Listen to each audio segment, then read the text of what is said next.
They did everything I asked for. Right. It's just not a book I had faith in. Right. In the Midwest, you know the best is there waiting, so come and join the conversation. Eyes to approve, fan and artist and creator too. This is how the challengers do. What? Keep the conversation moving along. Keep reading comics, keep your local store strong. It gets hard, then it's a job for the challengers. What? Comics and conversation, y'all. From Challengers Comics and Conversation in Chicago, this is Contest of Challengers, The lowest of all entertainment. a comics industry business podcast with The scummiest of the scum, the lowest of the low, the stinkiest of the stinky. Patrick Brower. Brower the Sour, they call him. and W. Dal Bush. It's so bad. It's such a hideous name, Dal. This is it, Dal. The special ceremonial 650th episode of Contest of Challengers. A comics industry business podcast? Well, you're supposed to say it feels special. It does feel special. Is this? Did we emboss this one? Is that what we did? Or is it just, are we just charging more for it? With a whole bunch of previews of other podcasts that will spin out of this one by not us. No, we're not as smart as comic book publishers, Dal. Okay. We're still just giving this away for free. We're just giving it away for free. That's all. Were you referencing something specific? Amazing Spider-Man 31.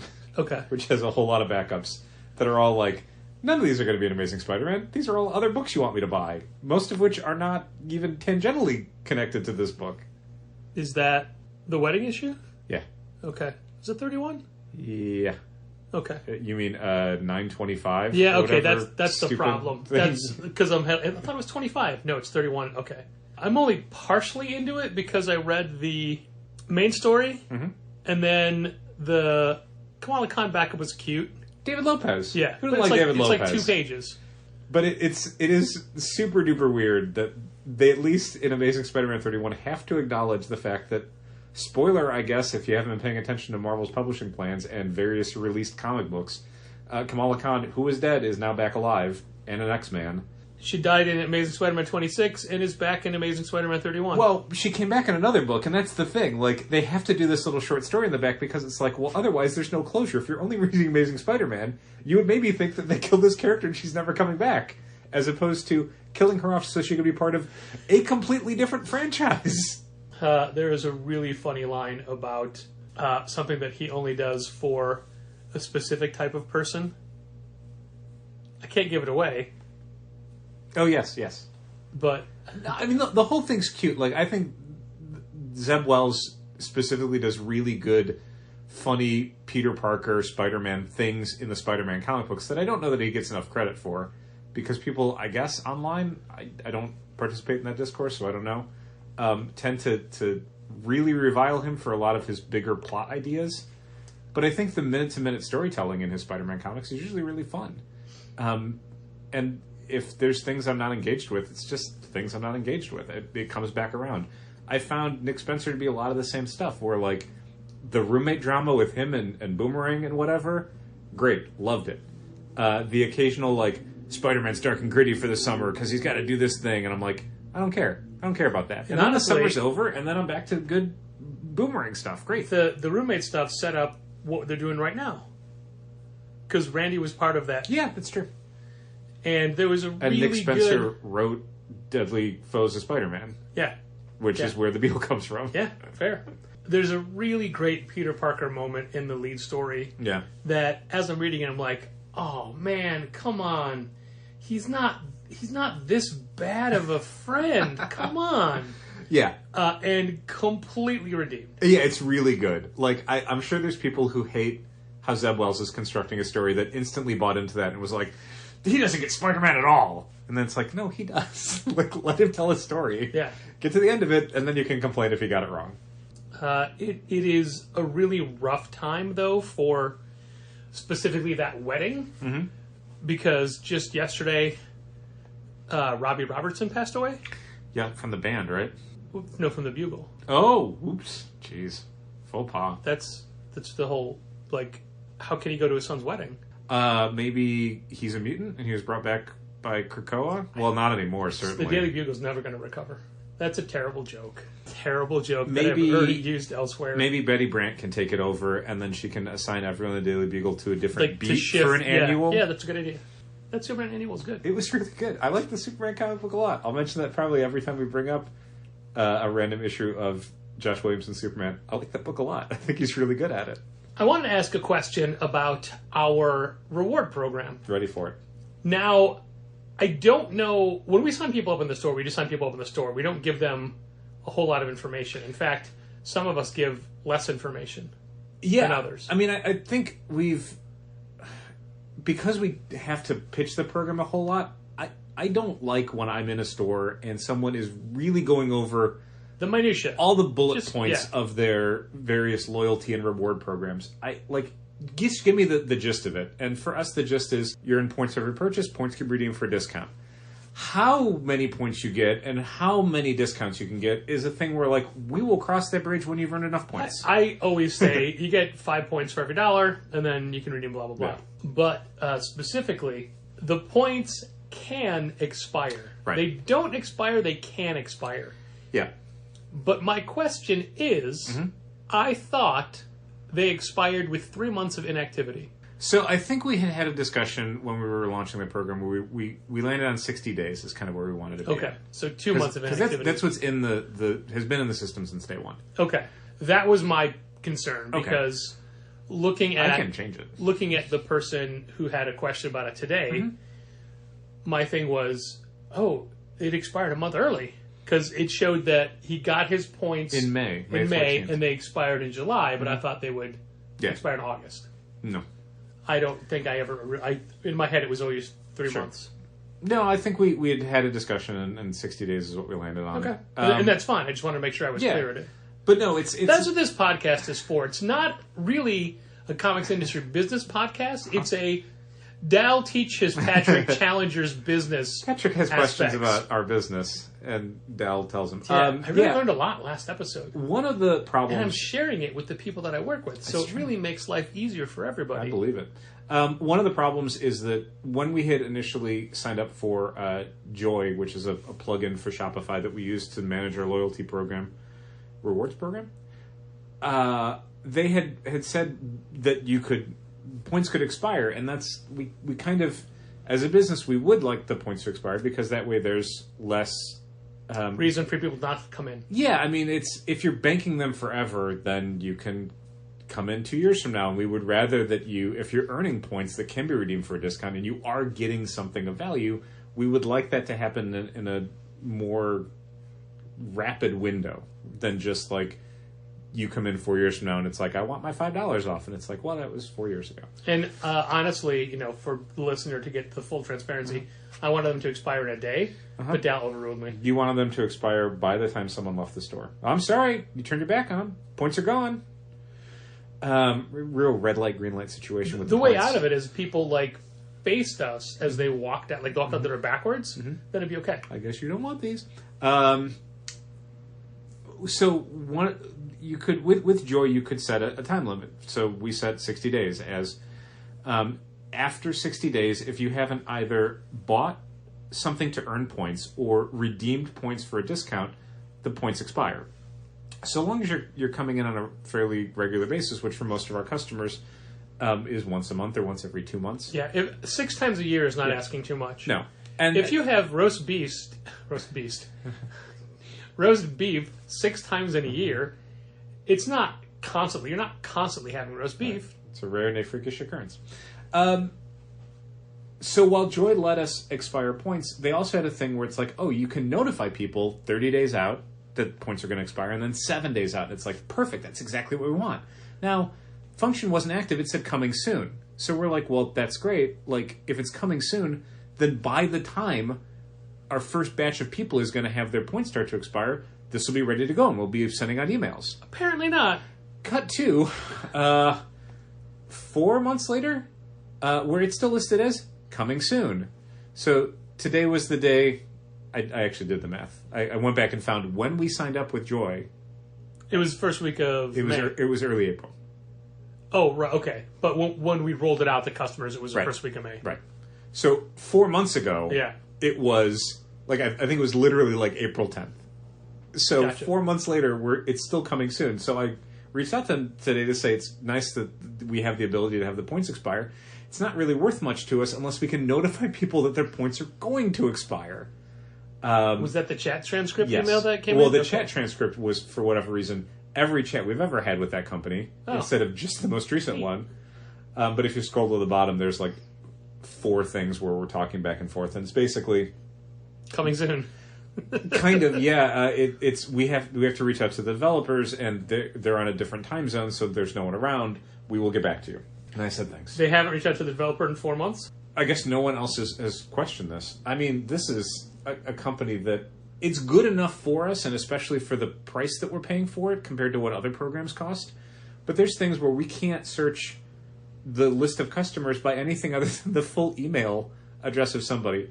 And that Which means is that, incredibly frustrating. which is the stupidest thing, because like if you have a customer in the store, it's like I have to figure, like you have to give me your email address. I can't even just look it up. You have to tell me and spell out your email address in its entirety. I can't just get a part of it. And then if someone, has a question, and it's so dumb. It's such a dumb way of doing it. Like, you would never design it that way. And the fact that that's been a requested feature for several months and they haven't patched it in yet is probably not a great sign for the program that we picked. And while I'm not a developer, it's my understanding that changing the parameters of a search function is kind of a basic feature. It must be a field in there somewhere, name. Because you can go to someone's like Joy customer account, which is separate from a Shopify account, and their name is in there. How hard? So dumb. I can't remember where we were started off with. I was going to say one thing that and this is my fault entirely, because I was counting on this Joy functionality to be a missing link in this process. We don't say in any of the emails that you get automated when you earn points and redeem rewards that the points expire. Like, that's a thing that we've talked about originally, and I think we've maybe had on a sign that maybe doesn't exist anymore. But there is really not a great way for people to know that their points are going to expire, because there's no way to send out those emails. So I made a change to the points email that everyone gets when they earn points off of a transaction. Now the bottom says, like, points expire after 60 days of inactivity, parentheses, no purchases or redemptions. Please budget your points accordingly, something like that. Is there, and I don't want to make more work for you, and this is just a question I thought of this second, is there a way to, rather than have all the points expire, like have them lose 500 points or something? I'd love for that too. That is not a function that Joy has, and it's not a function that most programs have. Like, it'll slowly chip away if you don't come in. I mean, basically what I was looking for originally was how Regal does it, where points expire after a certain number of days, but only those points. So if you earned 50 points 5 months ago and 50 points the month after that, only the first 50 points will expire after the expiration window. So anybody who's going to stack for those 5,000 points, you'd have to do it come in within quickly. Yeah, you'd have to do it within a certain number of months, or they would start to expire. I did not find any program, at least one that was even close to our price range in Shopify, that allowed for like a slower degradation of points. Okay. It was all or nothing. Like, you hit a time limit and then they're gone, or they don't ever expire. There is probably a program that does it, and it is far, far, far too expensive for us to consider using it. Sure. One of the things Joy also doesn't do is work for mail order. Yeah, draft orders. That was a really early day thing of me, like in the final week of us going to roll it out, because we had to test it a bunch, and we had to do a lot of like back end tweaking to make sure everything worked right and looked right and read right. Twerking, but go on. I went to go do a draft order, and I'm like, oh, it doesn't let me use reward points. That's super weird. So I reached out to Joy and was told, no, it doesn't do that, and we can't make it do that. Yet one of the feature requests on Joy, because you can see a little sidebar of like feature requests and how far along they are and how many bullets they have. The Managed Comics Roadmap? One of the top ones is basically use the discount field instead of whatever other thing Joy is using, so that on other orders you can just use the Joy codes instead of only if someone's checking out at the website. So it sounds like users have found an easier solution. Kind of. Well, I mean, that's the request that we had. Like, basically, when you're checking out with a draft order, and I don't know if they've changed this since they've started to change the checkout process on Shopify. When you're checking out with a draft order, the discount field isn't there like it is when you're checking on the website. Instead, there's just a gift card field. So if you had a gift card code, you could then plop that in and reduce the total by a Joy certain gift amount. card or Well, that's the thing. any- Like it's supposed to be a Shopify gift card, but if Joy had the ability to generate a gift card code, that would work Gotcha. there. But it's kind of a larger problem of, and maybe it's worth reaching out to Shopify to say, hi, would you maybe think of doing a thing in draft orders? They do make changes. They don't make the changes we want them to, and they're frequently making a ton of changes we don't want them to. But there genuinely is someone there that you can say, hey, this is a thing we'd like to see. well, isn't this all kind of a moot point because draft orders are going away? My draft orders going away. I thought Shopify was completely changing the need for draft orders. No? Isn't some major change on the Shopify front coming that's going to make what Managed Comics does completely different? Well, there's the possibility that they're going to be doing, basically changing it from active and draft items to just active items with like reserved quantities, Okay. which would then change how Managed Comics creates items because it wouldn't need to create 2 items; it would just create the one. But there's still draft orders. Yeah, draft orders are still a thing because you're basically creating something and sending it out to someone, and then they pay it, and then it becomes an order. Draft orders only exist when you need a customer to pay an order that you're generating for them, which is how we would send out subscriptions and everything else. Regular orders are done through the website, and they never become draft orders because the second you're placing the order on the website, you're paying for it. And that's the same thing with the point of sale system. Yeah, a draft order is basically, if there ever needs to be a delay between creating the order and paying for the order, that's a draft order. Which, hypothetically, there should never be in a perfect world. Yeah, I mean, there almost always is going to be one because someone's like, I want to, send me an invoice. And then they pay it in that second. Send me an invoice means a draft order. That's always going to be a draft order. No way around that. Yeah, the only way around that would be if there was a way for people to go into their customer account and then essentially check out entirely through the website, which we would probably not want them to do necessarily. Isn't one of your favorite current things when somebody requests an invoice for their subscriptions and then takes weeks to pay it? I love that. That's the best. You can hear it in your voice. You can hear it in your allergy-riddled voice. Thank you. One of my biggest pet peeves is having to hound people about paying invoices. I hate that so much. Some of it is people who get recurring invoices, like ship out my books once a month, every week, every 2 weeks. So our options are weekly, bi-weekly, Which means every 2 weeks. monthly, which means every month, Correct.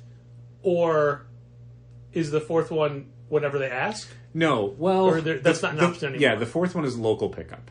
Okay. That's just, I will come in and get my books whenever. If you ever want an invoice, like we tell people when they're signing up for an account, if they say, I might need my stuff mailed out, you can go in and you can set a frequency, weekly, bi-weekly, monthly, or you can always go into your customer account on Managed Comics through our website and see everything that's on hold for you. And when it reaches a certain point, just reach out to us and say, hey, ship my stuff out. We've got a few regular mail order subscribers, people who shopped with us when they were local and then moved away. That's how they do it. They just, every few weeks or whatever, enough stuff is in there, or a book that they're really looking for finally shipped. And then they say, ship my stuff out. And then we put together a draft order, we send them an invoice, the books get boxed up, they send out. It's good, it's great. But yeah, it is very frustrating when someone asks for an invoice, or they are scheduled to get an invoice, and then I have to resend it. And then eventually I have to send them a message basically saying, hey, we've sent this a couple times. Please pay this because you are at risk of these books all getting reshelved and us closing your account. And oftentimes, when we are talking on the podcast about a situation involving a customer, it is a specific person or a specific incident.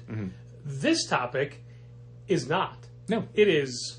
This is an all-the-time thing. It's a widespread thing. It sort of came up because we've been sending out a lot of invoices and stuff today, so it's bringing to my mind so many of the little elements of that are like, I wish this was faster. I wish that when someone said, send me an invoice, and then I stop what I'm doing to put together the books, to send out an invoice, to get everything packed up, that then I didn't have to remind that person, like, hey, you asked for an invoice, please pay this. Like, I was very prompt in doing this, please be very prompt in paying for it. Now, this is a very specific to one person story. We had someone who has a decent amount of books on hold, and there's someone who normally comes in and just buys their books in the store. Okay. But they had a lot on hold, and we'd said, hey, you gotta start buying some stuff. Oh. And they're like, can you send me an invoice? Mm-hmm. And you sent them an invoice that they didn't pay. Mm-hmm. And you're like, you gotta pay this. They're like, well, I don't want to pay it. So I hadn't sent them an invoice yet. Basically, they were someone who had gone delinquent, and we were trying to contact them, and they were still placing pre-orders, even as we were saying, hey, you need to come get your stuff. So then we said, like, hey, we if you can't make it in, we'll send you an invoice. And that was up to that point. Okay. But the punchline is they said, oh, well, I can't pay an invoice right now. I need to go through my box and see what I want to take out. Yep. All of the things that we've been getting in for you, that we are now at this point telling you there's hundreds of dollars worth of stuff that needs to be paid for, as you're still pre-ordering more stuff. Yeah. You want to go through your box and decide what you don't want to buy. And that is not an option. Nope. That is not something you're allowed to do. No. You used to have a saying that you'd use that subscribers only, quote, owe us all the purchases they made in the past. Yeah, I mean, it was usually when we were discussing, like, other stores and stuff, and people who would feel reluctant to leave a store that they were not enjoying shopping at because they felt like they owed that store their business. Yeah, their business for the years of service or whatever, and even or people who were like, you know, they need to leave town and they felt bad about having to close their account. It's like, look, again, you only owe us paying for the books that we've gotten in for you. That's it. Like, you can end your account at any time and then move on. So you just changed that. I did. Because what it is you owe us. You have to pay for the books you've ordered. That's the thing we ask of you. Yeah, pretty much it. We try to make the subscription service, and always have, as simple as we possibly can. We don't want to do a lot of, like, prepayments and stuff like that. We try and avoid as much as we can, because we just, like, sign up for the books, pay for them when they come in. That's great. We're good. Anything that gets in the way of that, where it's like not signing up for the books or not picking them up when they come in, that's when things start to get a little difficult for us and start to cause friction. I'm not entirely sure if we've moved off of this part of the discussion, but it really gave me a great segue to another occurrence that happened this week. Yeah. I believe it was Monday. We own a store. Yeah. In our store are goods. Mm-hmm. Comics, graphic novels, toys. Some toys. How often do people steal stuff from the store? That we know of. I mean, it's not an uncommon occurrence. Correct. It's not a common occurrence for us to necessarily always catch someone. Correct. It is an occurrence to, down the line, be like, why does the system say we have 4 of this book, we only have 3? Mm-hmm. And you don't... Is it a computer error? Is it... Right. Did it walk away? You never know for sure. You never know for sure. But as far as human beings outright physically stealing merchandise, what is it almost never, Dal? Comic books. What is it always? Marvel Legends. Toys in general, Marvel Legends specifically. Marvel Legends specifically. So, if you are someone who follows us on the Instagram, you may have seen a video from our security camera of somebody stealing a 3-pack of X-Men Marvel Legends when they're in the Jim Lee yellow and blue costumes. And it was... It was the Gambit 3-pack, which I wanted. Yeah, not the one we have 2 of, the one we had 1 of. Thanks for stealing the one we only had 1 of instead of the one we had a duplicate of. And, Salt you know, wound. it's not a... It wasn't like a $500 statue or something like that. No. That would, I mean, if someone steals that, that's a much different story. Like, the logistics of that alone would be like, huh. Still a 3-pack, pretty big. Yeah. Yeah, and pretty obvious as well. And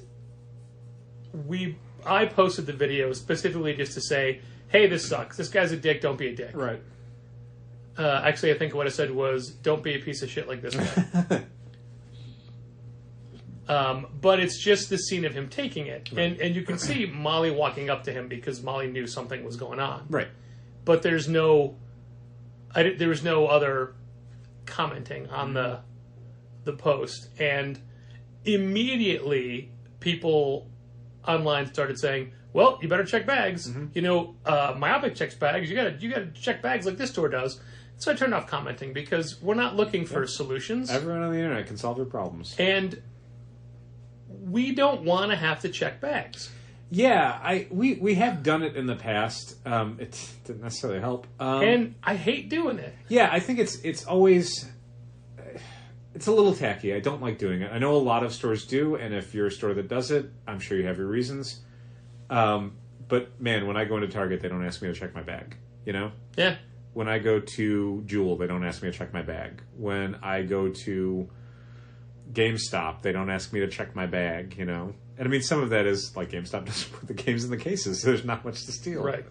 But, like, it's a thing that like a lot of comic shop stuff, I think... If you're in that industry for long enough, these things feel very reasonable because everybody does them. But then it's like, okay, but look at it in the wider sense of retail. They are not normal. That is not a normal thing to do. To assume that everyone who comes into your store is some sort of thief, you know?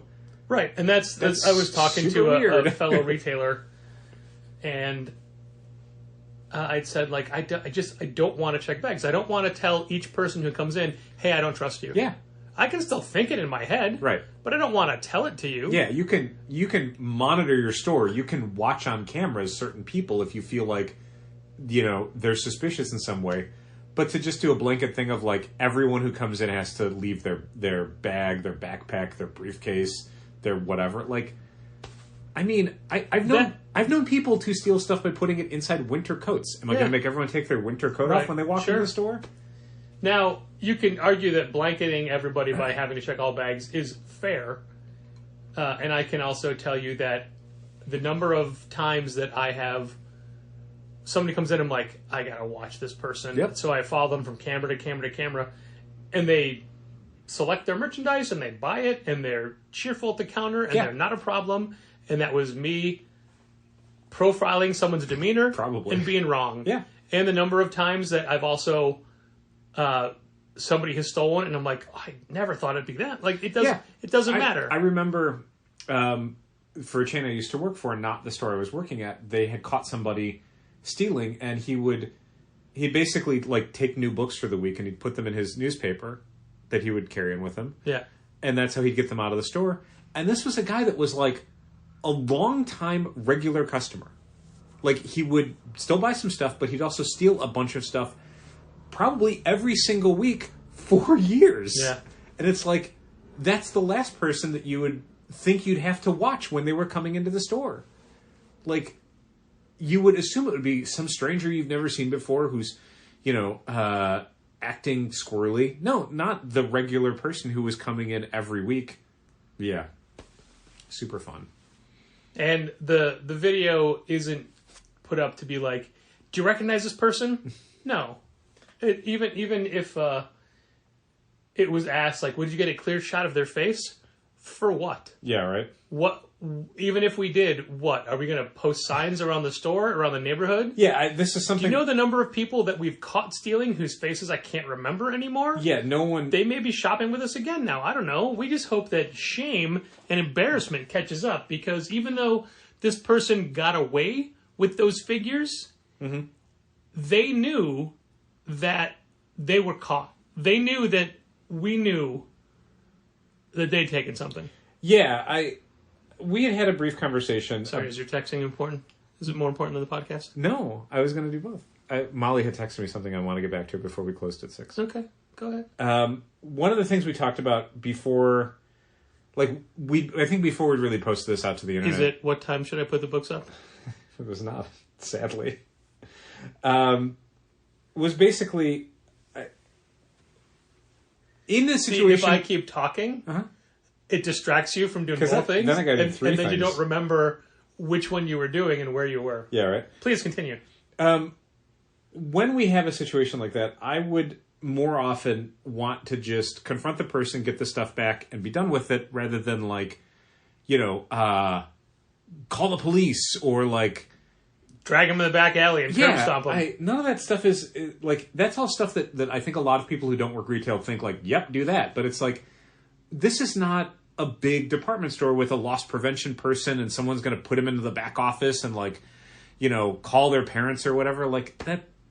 What are we going to do? What are we going to do with a suspect? One of my favorite stories from the previous life is having caught a kid stealing, calling the police. This is not the time where I overheard the police say to the kid, hey, if it were up to us, we'd let you go, but he's pressing charges. It wasn't that one. It was a kid who was caught with the merchandise on him, and I saw him steal, and the police took him away. His mother brought him back later that night to apologize, and at that point, he's adamant he didn't do anything wrong. He didn't steal. I was lying. He was still, holding to his story. Yeah. Wow. But, his story changed. Once his mom was there, he's like, no, I didn't do it. When the police were there, yeah, he absolutely, he was caught. He did it. Unbelievable. But when his mom's there, no, he didn't do anything wrong. I'm just being a dick to him. Jesus. It's the police took you away because you stole and you admitted you stole. So and now it's nope, because, you're not afraid of the cops, you're afraid of your mom. Yeah, the cops are not going to remember this. This is not you weren't booked. This isn't going on your record or whatever. Obviously, since I've been doing this almost 33 years, I have some really great shoplifting stories. You do. You have especially violent ones. Well, you know me. That was honestly part of our conversation was basically it was me saying I would prefer not to have a physical confrontation. I'd get the stuff back, let the person know they were caught. You're not allowed in the store again. Don't let us see you here, whatever. You were well. If you think, by the way, this video that we put online had immediately exploded in views. It was viewed 4,000 times. I told you people love true crime stuff, man. But you don't know what it is until you start looking at it. Imagine if that video started with me just tackling the guy. Sure, it would go bad for me, and you'd have to work the store by yourself for a month as I'm healing. It would be posted by you from intensive care at a hospital. But just imagine if the Turtles teamed up with me to fight this guy, as opposed to us fighting each other. I'm surprised that you were able to take so much joy from Teenage Mutant Ninja Turtles Mutant Mayhem as a film, considering your physical run-ins with the Turtles in the past. It wasn't those Turtles. Oh, okay. These are reimagined Turtles. Oh, okay. Those aren't my Turtles. Okay. Do you think I couldn't take those Turtles? They are just teenagers. They just learned from watching TV. Yep. They haven't been in an actual fight with a Teenage Mutant Ninja Turtle like I have. It's true. Yeah, I lost, but still. So the segue that got us from talking about not wanting to have to hound people for payment is also we didn't get into this business to check bags. Right. I made a big deal about having a good segue, but then I segued without using it. Correct. But that was the connective tissue. Oh, I see. But yeah, I hate the idea of it, and I don't like the idea of I will check my bag if it's necessary wherever I'm going. I don't like it. My stuff's in there. That's a huge thing. You're used to it if you only go to comic shops and maybe some card stores. I don't know what other collectible oriented businesses do. Literally, when somebody walks in and holds a bag and says, "Do I need to check this?" I say, "No, we trust you." Yeah, I'll usually go with, you don't have to if you don't want to. If you... But my point is, we do trust you. Especially, you could be I don't trust anybody, though. That's fair. You could be haha, they'll never suspect me because I'm offering to check it. So, I don't know if anyone's done that. Maybe they have. Jesus. It's just that it's important that people know that there are cameras on them at all points of challengers and sidekicks, and it wasn't brought up on Monday. Yeah. In Notting Hill, when Hugh Grant catches Dylan Moran stealing, he sees him steal on a video, on the camera, on the security camera. And he walks up to him and says, "Bad news, I'm afraid. We have cameras in this part of the store." Just like, Right. I saw you do that. And Dylan Moran refuses to admit that he did it. Yeah, so one of the instances that was one of my least favorite theft run-ins was early part of the pandemic, just after we had sort of reopened. There was a string of 3 guys that were going around to comic shops. See, I was going to bring this part up because this is part of the community aspect that we have in Chicago now that we did not have previously. So, if anyone doesn't remember this story, because I'm sure we told it on the podcast a few years ago, there was a string of 3 guys, and they were going around to comic shops. And what they would do is, one guy would go up to whoever was at the front counter and start asking them a bunch of questions.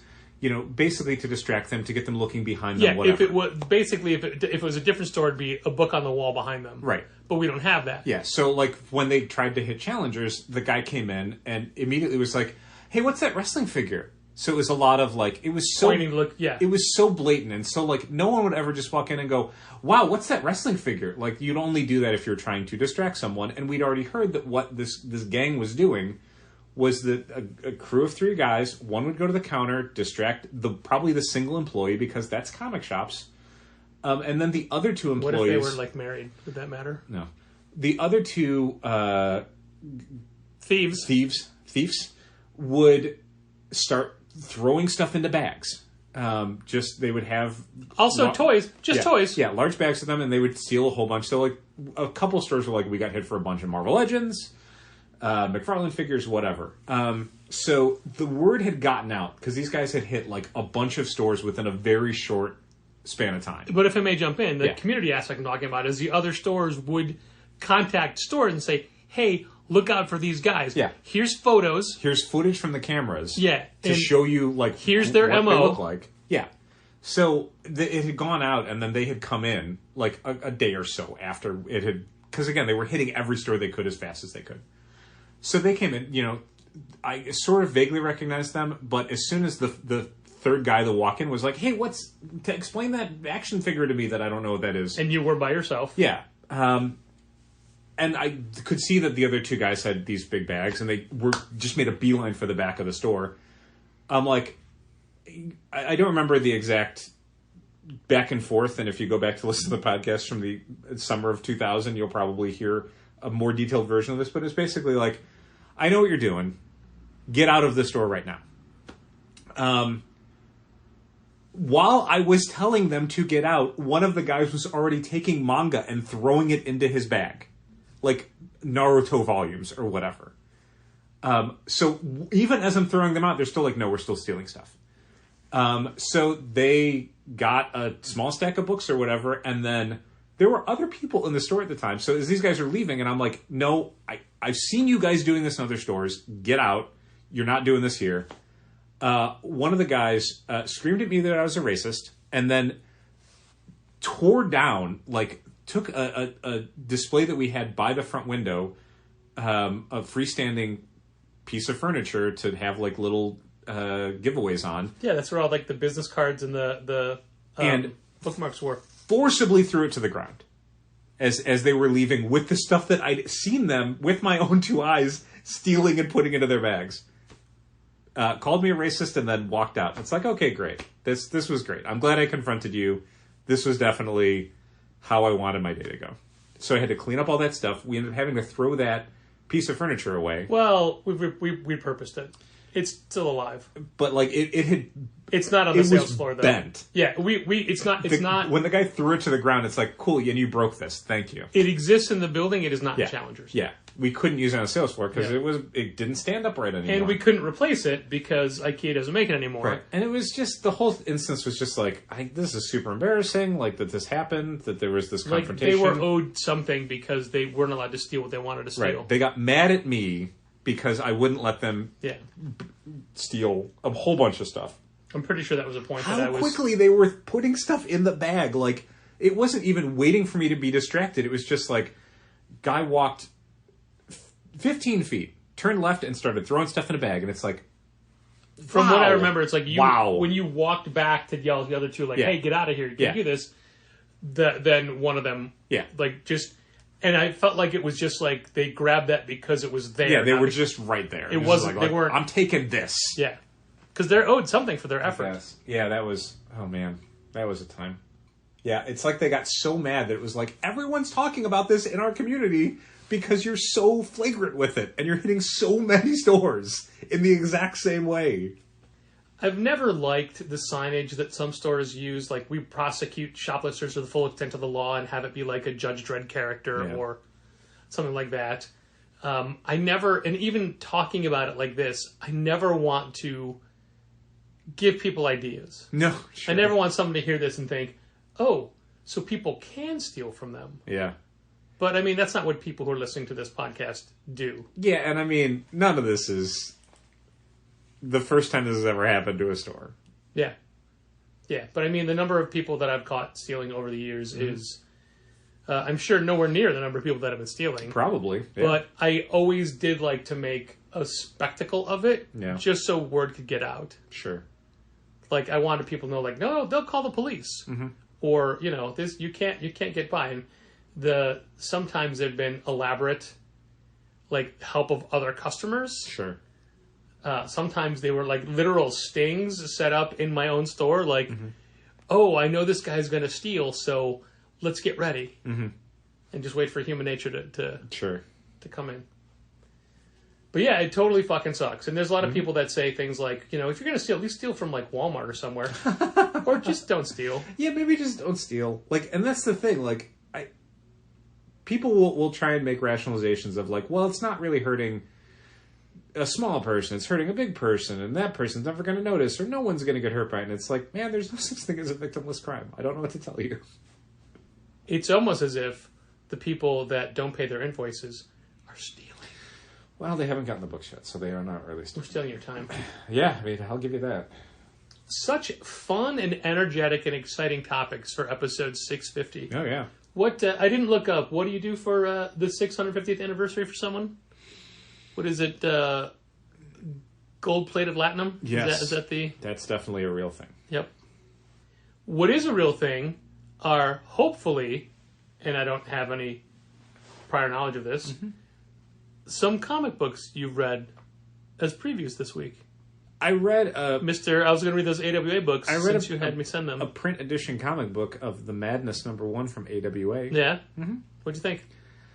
It was okay. All right. I wasn't going to bring it up. I did not read Rumpus Room yet. I will try and read that. But I've also read Madness #2, so I know where the story's going. Okay. See? Sure. See? Madness is a supervillain who is a thief in the solicitations. Like, she robs from the rich and, well, keeps it. Well, that's what a thief is. Yeah, basically it's a super thief who ends up stealing from too powerful of a person, and then the people closest to her get hurt because of it. And then she goes madness. But there's a part of her history. Mm-hmm.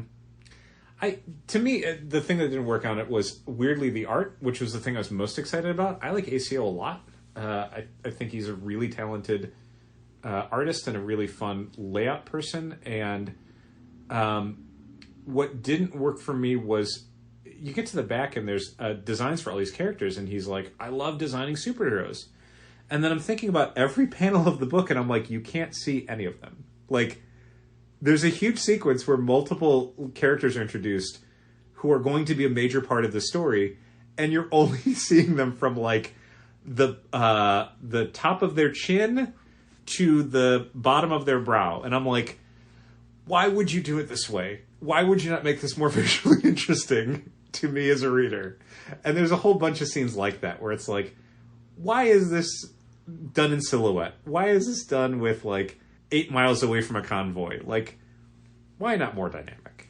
It's showing you what a dark comic book it is. I guess. There's a lot of spotted blacks in it, in the artwork. Yeah, I mean, the premise is strong, and I definitely think there's something in there. I didn't connect with it It's craft-wise okay. as much as I thought. You don't have as much joy in your life as I do. That's fine to admit. I have too much joy. I read Baby Bear's Bakery book 2, and it was great. Why isn't it a story about a baby bear who has to decide if he wants to get on a slide or not? Get scared when he gets to the top of the slide. It's just Yotsuba. No, it's way sweeter than Yotsuba. Yotsuba's really good. Yotsuba's, I mean, it's more Azumanga Daioh, where it's like 4-panel gag strip stuff, rather than like Yotsuba's beautiful line work and sprawling stories. That's the joy of comics, Dal. There's always something new and exciting and something fresh for everyone. There really is. It's true. It seems to me that a lot of the material that we personally get excited for is more all ages stuff. Kind of, or more YA stuff. Yeah, I mean, I think there's been a bunch of imagey horror stuff recently that I thought you were a fan of. Maybe. Yeah, but I meant, when I said we, I meant we like the stories in general. Okay, like sure. books we really get behind. Yeah. But like books I get behind are definitely more horror themed. It just crime and themed. I'm not even a horror person. Sure. But can I say that because I like so many horror books? You can. But I mean, Rumpus Room is, I guess, technically a horror book, but it's not at all what you think of when you think of horror books. Okay. Yeah, and Ribbon Queen is a horror book, but really police procedural. Yeah. Until the horror starts. Yeah, exactly. The horror part is like the art on that is so specifically crafted. It's well done. Oh yeah. But I'm not going to keep rehashing books I've already talked about. Okay. I just didn't have a lot of previews. You know what? So we're getting more and more small press, small creators sending us stuff. And somebody sent us a really well done kit yesterday or the day before of a book from a smaller publisher. And it was like, hey, here's what we're doing. Here's a Dropbox press kit of blurbs, brief sentence, a bigger solicitation, and then like 2 paragraphs detailing what the book is about.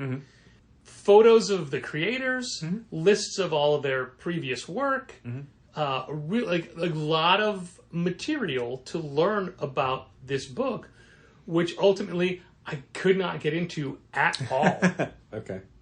And they sent 2 issues. Like, they did everything I asked for. Right.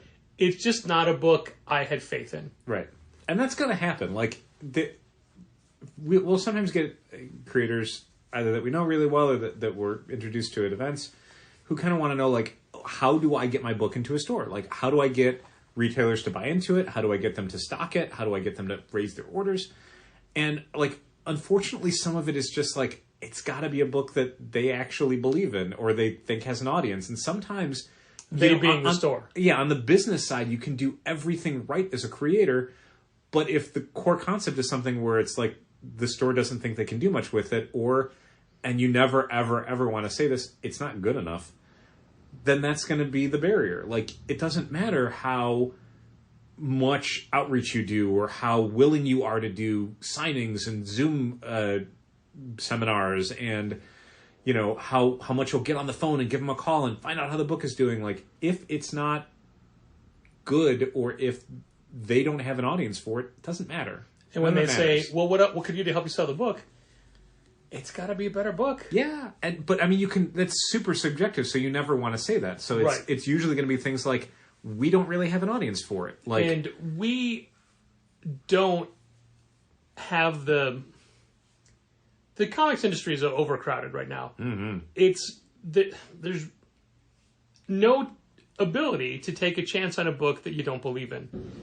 And you say that, but, we do stock the full line of 20th Century Fox Marvel comics. And I don't believe in any of them. But those have subscribers. Yeah. And so if it's got subscribers, I'm probably going to try it. So, yeah, like, if we were to get, 7 or 8 people saying, I want this thing from Scout, that might be the point where we're like, fine, we'll carry that Scout comic for the shelf. Sure. Yeah. Honestly, it doesn't have to be 7 or 8. It could be 3 or 4, and I'll probably be like, I'll get a couple for the shelf. Well, there's a handful of books that we have people that get every single cover of a Scout book or of a, that.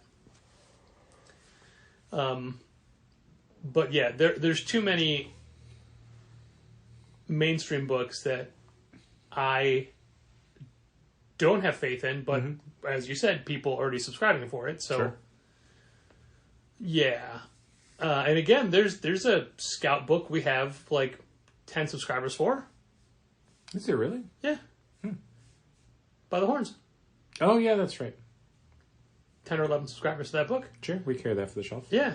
And there's books like, I don't know, like Liquid Kill or, we saw like 5 copies, but it's like 1 Across to 2 3 people buying covers. every cover. Yeah. Yeah. That's not what I mean. Yeah. Yeah. But I mean, is it the same people? Is it... Yes. There's so many small press books that it's... I need to get over the fact that the industry is what it is now. Obviously, I hate the number of covers that are available.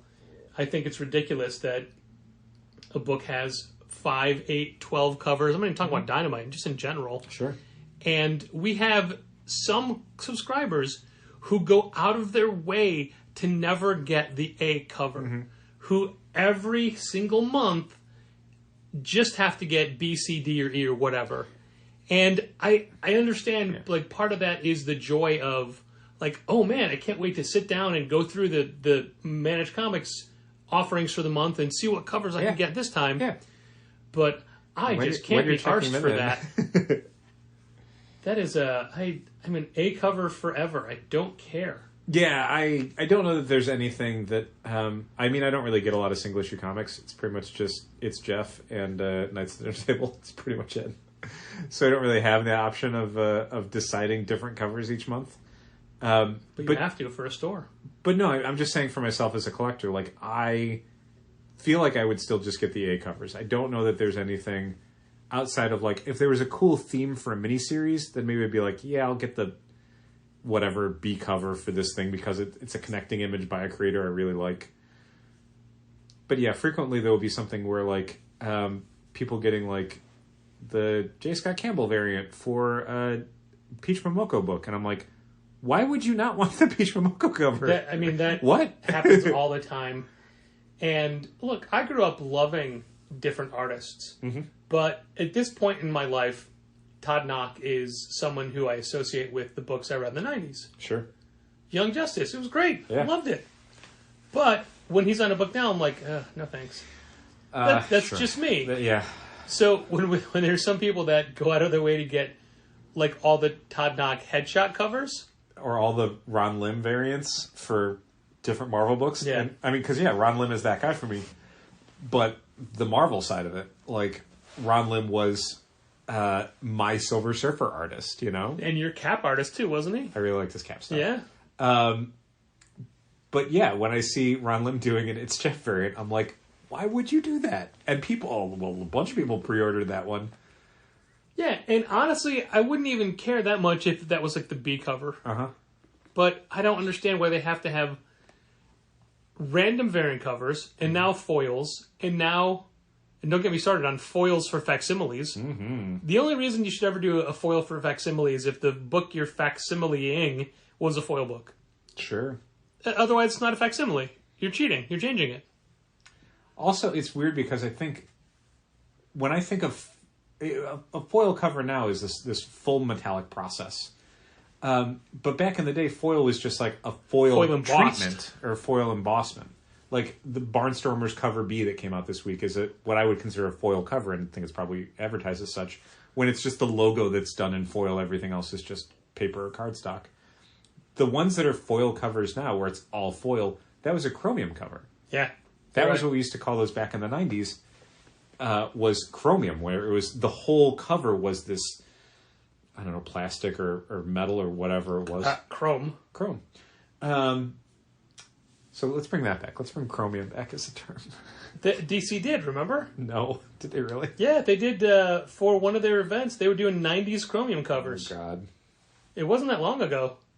We had they were like a net cost.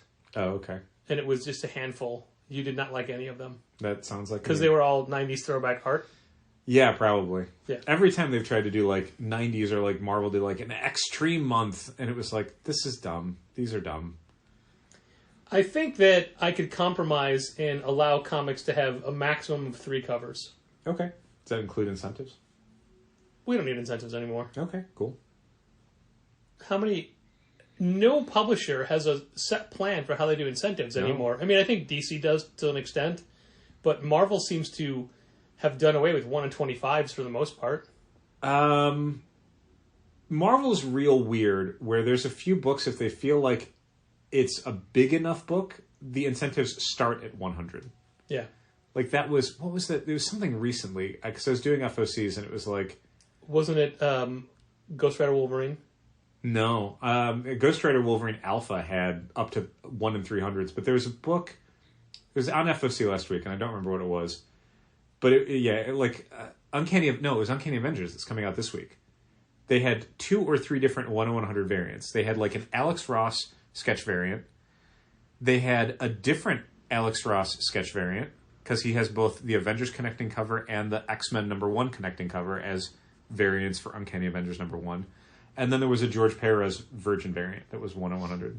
You know, it's funny. And nothing below that. No 1 in 50s, no 1 in 25s. With Immortal Thor, which comes out a week from next week, 2 weeks, roughly, week and a half. Because I was just doing the Marvel invoice breakdowns, which I will again say how that constantly confuses me that I'm working a week and a half ahead. Sure. Because we've already done all the stuff for next week's new books. Now I'm working the week after that. Yeah. Which makes me think, wait, didn't Immortal Thor already come? Like, I'm going to have that in my head for a week and a half, 2 weeks now. Yeah. And forget when it actually came out.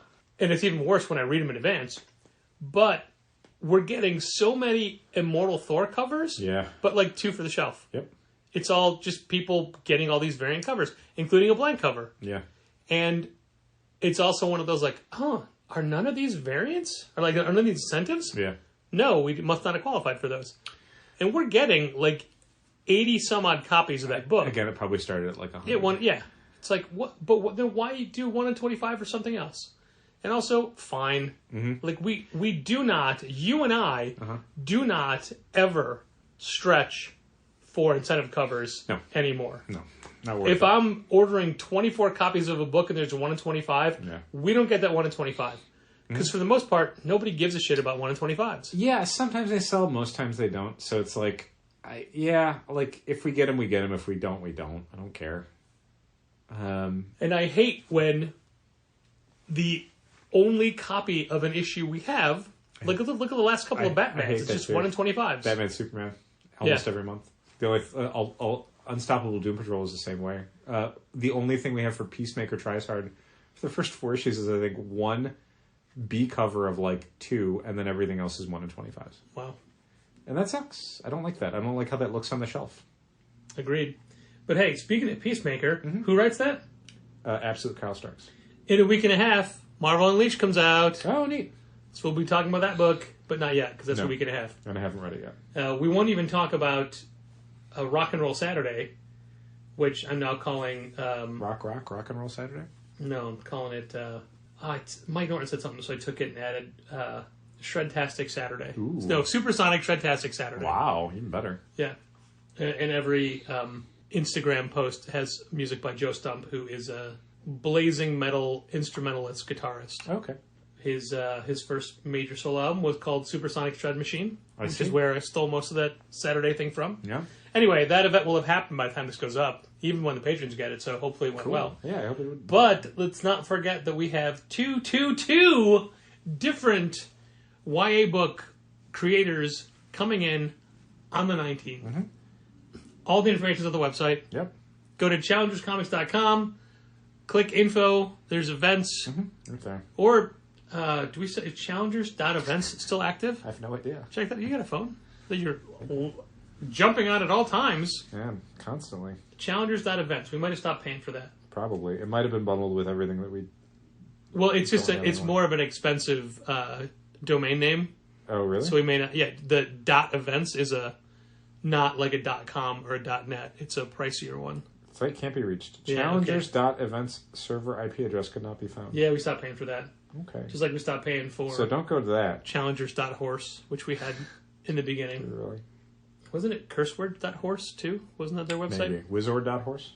We had a .horse.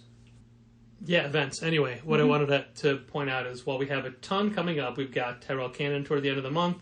We've got Steph Mighthead, and I'm still waiting to have, hopefully, some special announcements for the Steph Mighthead signing. We can actually say now, we've been kicking this idea around for a while of having a Challengers Halloween party for the year. You really wanted to. Yeah, I had a costume idea, which I have done nothing for. That's not true. I bought stuff for it. I just haven't started making it.